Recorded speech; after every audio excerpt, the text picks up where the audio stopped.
तो है गाइस, कैसे हो आप सभी लोग। तो आज मैं एक्सप्लेन करने वाला हूँ विच वॉच के एपिसोड नंबर 6 को। तो चलो बिना किसी देर करे एपिसोड को शुरू करते हैं। एपिसोड की शुरुआत में हमें निको को दिखाया जाता है जो कि अपने मैजिक का यूज करते हुए एक लड़की को चार्म देती है ताकि उसका जो लव कन्फेशन है वो सक्सीड हो सके। वो लड़की काफी ज्यादा खुश होते हुए वहाँ से निकल लेती है एंड उसके चले जाने के बाद निको भी एक बॉयफ्रेंड के बारे में सोचने लग जाती है। एंड तभी हमें निको के पीछे एक बंदे को दिखाया जाता है जिसने की ये सब कुछ देख लिया था। फिर सीन शिफ्ट होता है एंड में अगले दिन स्कूल का सीन दिखाया जाता है जहाँ पे मोरी तो अचानक से निको से पूछने लग जाता है कि आखिर उसका वेट क्या है। जो सुनते ही निको घबरा जाती है एंड उसका कारण पूछती है। मोरी तो बताने लग जाता है कि ये काफी ज्यादा इंपॉर्टेंट है क्योंकि तुम्हारे हाइट के अकॉर्डिंग तुम्हारा वेट भी होना चाहिए एंड क्योंकि मैं तुम्हारा बॉडीगार्ड हूँ इस वजह से ये मेरी रिस्पॉन्सिबिलिटी बनती है कि तुम्हारी जो हेल्थ है वो हमेशा सही रहे। जो सुनकर निको बोलने लग जाती है कि तुम कभी भी किसी लड़की से उसका वेट नहीं पूछ सकते। जिसे सुनकर मोरी तो भी सोच में पड़ जाता है एंड बोलता है कि मैं आगे से ध्यान रखूंगा। एंड तभी निको नोटिस करती है कि सभी लड़कियों की जो नजर है वो मोरहितो के ऊपर है एंड वो काफी ज्यादा जेलस होने लग जाती है बिकॉज धीरे धीरे उसकी जो पॉपुलैरिटी है वो बढ़ती ही जा रही है जो कि उसके लिए काफी ज्यादा डेंजरस हो सकता है। फिर सीन शिफ्ट होता है एंड शाम के टाइम घर का सीन दिखाया जाता है जहाँ पे मोरी तो आंख बंद करके अपनी ट्रेनिंग को करा था पत्तियां पकड़ने का। निको भी काफी ज्यादा हैरान हो जाती है कि जो मोरी तो है वो गिरती हुई पत्तियों को ऐसे ही पकड़ लेता है एंड अपनी इस ट्रेनिंग की मदद से वो अपने सेंसेस को और भी ज्यादा शार्प कर रहा है। निको बोलती है कि काश तुम्हारे जो दूसरे सेंसेस है वो इतने ही ज्यादा शार्प होते हैं, लेकिन मोरी तो उसकी बात को समझ नहीं पाता। इवन केंशी भी उनकी बातों को सुन लेता है एंड रात के टाइम पे वो निको से पूछने लग जाता है क्या तुम लोग अब तक डेट नहीं कर रहे, जो कि निको के दिमाग में एक बॉम्ब फोड़ देता है। केंशी बताने लग जाता है मेरे को तो लगा था कि तुम्हारी जो फीलिंग्स है वो इतनी ज्यादा ऑब्वियस है तो पक्का उसने नोटिस कर लिया होगा, लेकिन मोरहितो के केस में उनको ये कहना होगा कि ये बंदा काफी ज्यादा स्ट्रेंज है। इतने दिनों से वो लोग एक साथ रह रहे हैं पर लेकिन अब तक उस बंदे का जो मॉर्निंग रूटीन है वो चेंज नहीं हुआ। हर दिन सुबह उठते ही वो कॉफी पीने लग जाता है जिसपे केंशी निको को भी आइडिया देने लग जाता है ताकि वो मोरहितो को थोड़े बहुत साइंस दे सके। एंड तभी टीवी कमर्शियल में उनको एक शैम्पू का एड दिखता है जहाँ पे लड़की के जो बाल है वो एकदम लहर रहे थे एंड केंशी को एक आइडिया आता है। फिर हमें अगले दिन स्कूल का सीन दिखाया जाता है जहाँ पे केंशी अपना प्लान एक्सप्लेन करने लग जाता है जहाँ पे निको लंच ब्रेक के दौरान मोरहितो के एकदम सामने से जाएगी, वो भी अपने बाल लहराते हुए, जहाँ पे वो अपने विंड मैजिक का यूज करेगा एंड लहराते बालों के साथ निको किसी हीरोइन से कम नहीं लगेगी एंड मोरहितो उसको पसंद करने लगेगा। जिसके बाद हमें लंच ब्रेक का सीन दिखाया जाता है जहाँ पे निको एंड केंशी छुप के वेट कर रहे थे एंड जैसे मोरहितो की एंट्री होती है निको एकदम इशारे करने लग जाती है एंड हवा के झोंके के साथ वो अपने हीरोइन वाली एंट्री करती है एंड इसको देखने के बाद मोरहितो काफी ज्यादा हैरान हो जाता है लेकिन स्टिल उसकी जो आईज है वो एकदम डेड थी। मोरहितो की आंखों को देखने के बाद निको और भी इशारे करने लग जाती है ताकि जो विंड है वो और भी स्ट्रॉन्ग हो सके। दूसरी तरफ केंशी जो कि काफी ज्यादा एक्साइटेड था वो भी इशारों को समझ जाता है एंड वो विंड को इतना ज्यादा स्ट्रॉन्ग बना देता है कि जो निको है वो फ्लोट करने लग जाती है और वो किसी भूत से कम नहीं लग रही थी, जिसे देख के मोरहितो भी घबरा जाता है। एक तरफ घबराहट में मोरहितो पूछने लग जाता है कि आखिर ये सब कुछ हो क्या रहा है एंड दूसरी तरफ निको बोलने लग जाती है क्या मैं अच्छी लग रही हूँ। एंड तभी वहाँ पे उनके मेडिकल टीचर की भी एंट्री होती है जो कि निको को उस हालत में देख के काफी ज्यादा घबरा जाती है, लेकिन स्ट्रॉन्ग हवा के चलते जो गर्ल्स के बॉडी मेजरमेंट पेपर्स थे वो एकदम हवा में उड़ जाते हैं, जिसे सुन के लड़कियों का जो कलेजा है वो मुंह से निकल जाता है। एंड उसी मोमेंट में जो मोरहितो है वो जंप मार मार के सभी पेपर्स को कलेक्ट कर लेता है बिना उनमें से एक को भी देखे, जिसे देख के सभी लड़कियां उसकी दीवानी बन जाती है। एंड दूसरी तरफ जो निको है उसका प्लान पूरा चौपट हो चुका था। इवन घर जाने के दौरान सभी लड़कियां मोरहितो को बाय कह रही थी एंड ये देख के निको कुछ ज्यादा ही जेलस थी। वो बोलने लग जाती है तुम तो काफी ज्यादा पॉपुलर हो चुके हो एंड मैं श्योर हूँ कि तुम काफी ज्यादा खुश भी होगे। जिस पे मोरहितो बताता है कि उसको इन चीजों से कोई फर्क नहीं पड़ता क्योंकि वो बस अपने गोल पे फोकस करना चाहता है। फिर सीन शिफ्ट होता है एंड अगले दिन स्कूल का सीन दिखाया जाता है जहाँ पे निको के पास एक बंदा आता है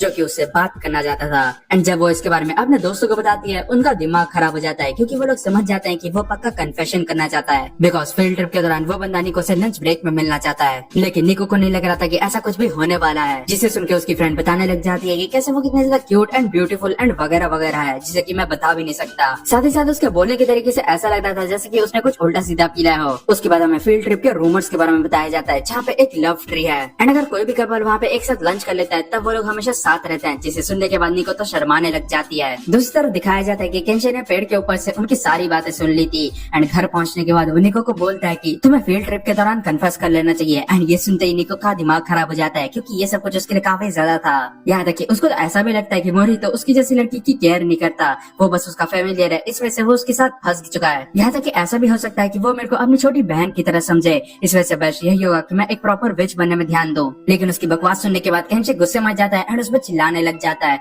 वो बोलता है कि आखिर तुम कब तक डर के भागने वाली हो, जिसपे निको समझाने लग जाती है कि कैसे लास्ट टाइम जब उसने मोरहितो की आंखों में देखा था तब उसे पता चला था कि उसे मेरे पे कोई भी इंटरेस्ट नहीं है। उसकी आंखों को देख के ऐसा लगता है कि जो लाइट है वो भी रिफ्लेक्ट नहीं करने वाली एंड ये सुन के केंशी भी एग्री करता है एंड वो बताता है कि कैसे उसने मोरहितो से जब निको की प्रति फीलिंग्स उसकी पूछी थी तब उसने बताया था कि वो निको का फेमिलियर है, इस विषय उसकी रिस्पॉन्सिबिलिटी बनती है कि वो उसको प्रोटेक्ट करे। एंड ये सुनने के बाद निको का दिमाग खराब हो जाता है क्योंकि केंशी ने मोरहितो की फीलिंग्स पूछ ली थी। केंशी बताता है कि कैसे निको को प्रोटेक्ट करना मोरहितो मोहितो के लिए एक जॉब एंड रिस्पॉन्सिबिलिटी की तरह है, लेकिन इसके बावजूद भी वो तुमको काफी प्रेशियस मानता है। लेकिन उसकी बातों को निको सीरियसली नहीं लेती। उसके बाद हमें अगले दिन ट्रिप का सीन दिखाया जाता है, जहाँ पे निको मोहितो को भी बताती है उस बंदे के बारे में जिसने कि उसको इन्वाइट किया है लवर्स ट्री के नीचे। ये सुनने के बावजूद भी मोहितो के चेहरे में कोई भी फ्लिंच नहीं आता। वो बोलता है कि अच्छा ठीक है, फिर उस दौरान मैं तुम्हें गार्ड नहीं दूंगा। एंड ये सुनने के बाद निको काफी ज्यादा शॉक हो जाती है। वो बोलने लग जाती है कि क्या तुम्हें इससे कोई फर्क नहीं पड़ता कि कोई दूसरा बंदा मेरे से कन्फेस कर रहा है, भले ही मेरे को एक बॉयफ्रेंड ही क्यों न मिल जाए। एंड इसके बावजूद भी मोहितो मना कर देता है। वो बताता है कि मैं तुम्हारे लिए खुश होऊंगा। एंड जैसे ही निको आगे जाती है हमें दिखाया जाता है कि मोहितो थोड़ा सा अपसेट होता है। उसके बाद हमें लंच के दौरान का सीन दिखाया जाता है, जहाँ पे मोहितो को एक बंदा दिखता है जिसके पास टारगेट का बैग था, जो कि पुराने जमाने का काफी ज्यादा पॉपुलर ब्रांड है। एंड मोहितो भी इसका काफी बड़ा फैन है। एंड क्योंकि दोनों की ही पसंद काफी ज्यादा सेम है, इस वजह से वो लोग इनडायरेक्टली दोस्त बन जाते हैं। एंड उससे बात करने के बाद जैसे ही मोहितो वहाँ से निकलता है, एक लड़की उसके सामने जाती है जो कि उससे बात करना चाहती थी। दूसरी तरफ हमें निको को दिखाया जाता है जो कि लव स्ट्री की तरफ जाते जाते सोच रही थी कैसे उसे शायद से उस बंदे को मना करना होगा। एंड जैसे ही वो लोकेशन में पहुंचती है उसे दिखता है कि वहाँ पे कई सारे कपल्स थे, जहाँ तक कि उस जगह पे भीड़ इतना ज्यादा था कि जो बंद हैं वो साइन बोर्ड्स लेके खड़े थे एकदम एयरपोर्ट की तरह। एंड जैसे ही उसे अपना नाम दिखता है उसे पता चलता है कि वहाँ पे कई सारे बंदे आ चुके हैं, लेकिन रियलिटी ये थी कि वो सभी लोग उससे कन्फेस करने के लिए नहीं बल्कि लव चार्म लेने के लिए आए थे। इतने सारे बंदों को देखने के बाद निको एकदम घबरा जाती है। वो बोलने लग जाती है कि उसने ऐसा कभी कुछ नहीं किया, लेकिन उसके जो रूमर्स है वो इतने ज्यादा फैल गए थे कि लोगों को लगने लगा था कि वो किसी कॉन स्टार को भी पटवा सकती है। एंड अपने रूमर्स के बारे में सुनने के बाद वो काफी ज्यादा घबरा जाती है एंड भागने लग जाती है, लेकिन सभी लोग उसके पीछे पड़ जाते हैं। उन सबसे बचने के लिए वो अपने ऊपर मैजिक का यूज करती है एंड उसका जो साइज है वो एकदम से छोटा हो जाता है, जिसके बाद वो वहाँ से उड़ जाती है। लेकिन उड़ते उड़ते वो अचानक से एक बंदे से टकराती है एंड उसके पॉकेट में जाके गिरती है। एंड गेस करो ये बंदा और कौन हो सकता है मोहितो के अलावा। निको नोटिस करती है कि एक लड़की ने अपना लव कन्फेस कर दिया है एकदम से उसके सामने ही, वो भी मोहितो से। लेकिन इसके बावजूद भी मोहितो कुछ भी रिएक्ट नहीं करता। वो बोलने लग जाता है कि मैं तुम्हें जानता भी नहीं हूँ, जिसपे वो लड़की बताती है कि मैंने तुम्हें कई बार स्टेशन में देखा है, ऊपर से तुम कई सारे बूढ़े लोगों की भी मदद करते हो। लेकिन इसके बावजूद भी मोहितो उसके प्रति कुछ भी फील नहीं करता,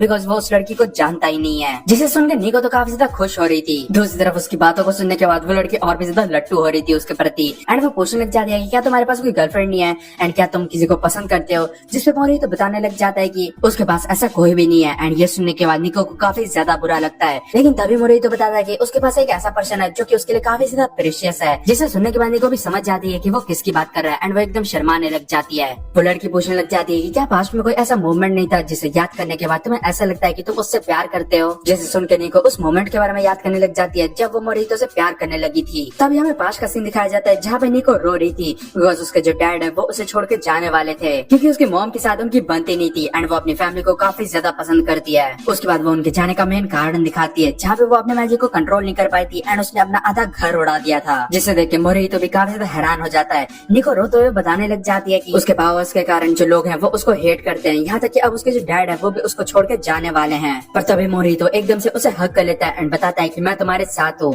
एंड ये सुनने के बाद जो निको है वो काफी ज्यादा शर्माने लग जाती है एंड वो काफी ज्यादा खुश भी होती है। एंड इसी मोमेंट से वो मोहितो से प्यार भी करने लगी थी। पर तभी मोहितो बोलता है कि मेरे पास भी ऐसा एक मोमेंट है एंड वो वहाँ से चले जाता है। दूसरी तरफ निको को रियलाइज होता है कि उसका जो मैजिक है वो जल्दी ही खत्म होने वाला है एंड वो यहाँ से नहीं निकली तब वो बड़ी हो जाएगी। वो एकदम से वहाँ से निकलने का कोशिश करती है, पर जैसे वो हवा में होती है वो बड़ी हो जाती है एंड नीचे गिरने लग जाती है। निको को गिरते हुए देख के मोहितो काफी ज्यादा हैरान हो जाता है एंड एकदम से उसको कैच कर लेता है। वो पूछता है कि आखिर तुम यहाँ पे कर रही हो, जिसपे निको बताती है कि वो बस अपना मैजिक प्रैक्टिस कर रही थी। एंड उनका जो रोमांटिक मोमेंट था वो कहीं से दूर से देख रहा था, वो भी पेड़ के ऊपर। लेकिन तभी एक अंकल आ जाते हैं जो कि उसको नीचे उतारते हैं। वो बोलने लग जाता है कि सभी लोग पेड़ के नीचे लंच कर रहे हैं, फिर तुम यहाँ पे कर रहे हो। जिसपे कैंशी बताता है कि वहाँ पे इतने सारे कपल्स थे कि मेरे को घुटन महसूस हो रही थी। एंड ये सुन के अंकल बताने लग जाते हैं कि देखने से लगता है कि जो रूमर्स है वो अभी भी काफी बढ़िया तरीके से चल रहे हैं, पर लेकिन वो रियल लव स्टोरी नहीं है। जिसे सुन के कैंशी भी हैरान हो जाता है। पर लेकिन तभी वहाँ पे अंकल की आंटी भी आ जाती है। वो बताते हैं कि कैसे उन्होंने इस रूमर को स्टार्ट किया था एंड उसके बाद वो इशारा करते हैं उस रियल लवर ट्री की तरफ, जिसके नीचे करंटली निको एंड मोहितो लंच कर रहे हैं। एंड इसी के साथ ये जो एपिसोड है वो यहीं पे खत्म होता है।